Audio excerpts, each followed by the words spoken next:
ಗ್ರಾಮ ಪಂಚಾಯತ್ ಚುನಾವಣೆಗೆ ಇನ್ನು ಕೆಲವೇ ದಿನಗಳು ಬಾಕಿ ಇದೆ. ಚುನಾವಣೆಯಲ್ಲಿ ಬಿಜೆಪಿ ಅಭ್ಯರ್ಥಿಗಳು ಅಧಿಕಾರಿಗಳನ್ನು ದುರ್ಬಳಕೆ ಮಾಡಿಕೊಂಡು ವೋಟರ್ ಲಿಸ್ಟ್ನಲ್ಲಿ ಗೊಂದಲ, ಸದಸ್ಯರ ನಾಮಪತ್ರ ತಿರಸ್ಕಾರ ಹಾಗೂ ನಾಮಪತ್ರ ಸಲ್ಲಿಸದಂತೆ ದೌರ್ಜನ್ಯ ಮಾಡುವ ಮೂಲಕ ಅಕ್ರಮ ಎಸಗುವ ಪ್ರಯತ್ನ ಮಾಡ್ತಾ ಇದ್ದಾರೆ ಅಂತ ಮಾಜಿ ಸಚಿವ ಅಭಯಚ ಆರೋಪಿಸಿದ್ದಾರೆ.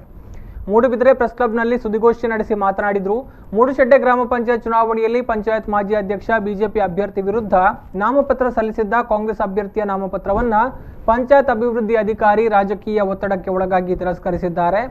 ಚುನಾವಣಾಧಿಕಾರಿಯ ಎದುರೇ ಕಾಂಗ್ರೆಸ್ ಅಭ್ಯರ್ಥಿ ಸಹಿ ಹಾಕಿದ ನಾಮಪತ್ರವನ್ನು ಪರಿಶೀಲನೆ ವೇಳೆ ಸಹಿ ಹಾಕಿದ ಜಾಗ ಸರಿ ಇಲ್ಲ ಅಂತ ಅದೇ ಚುನಾವಣಾಧಿಕಾರಿ ತಿರಸ್ಕರಿಸಿರುವುದರ ಹಿಂದೆ ಪ್ರತಿಸ್ಪರ್ಧಿ ಬಿಜೆಪಿ ಅಭ್ಯರ್ಥಿಯ ಒತ್ತಡ ಕಾರಣ ಅಂತ ಆರೋಪಿಸಿದ ಅವರು, ಆಡಳಿತ ಪಕ್ಷದ ಒತ್ತಡಕ್ಕೆ ಒಳಗಾಗಿ ಅಧಿಕಾರಿಗಳು ಕಾನೂನು ಉಲ್ಲಂಘಿಸಿದ್ದಲ್ಲಿ ಜಿಲ್ಲಾಧಿಕಾರಿ ಕಚೇರಿ ಎದುರು ಧರಣಿ ನಡೆಸುವುದಾಗಿ ಎಚ್ಚರಿಸಿದರು.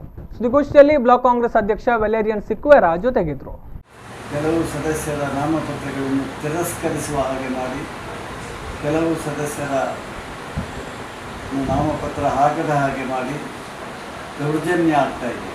ಮುಂದೆ ನಾಳೆ 22ನೇ ತಾರೀಕಿಗೆ ನಡೆಯುವಂಥ ಚುನಾವಣೆ ಕೂಡ ಸರಿಯಾಗಿ ನಡೀತದೆ ಎಂಬ ಭರವಸೆ ನಮ್ಮಲ್ಲಿಲ್ಲ.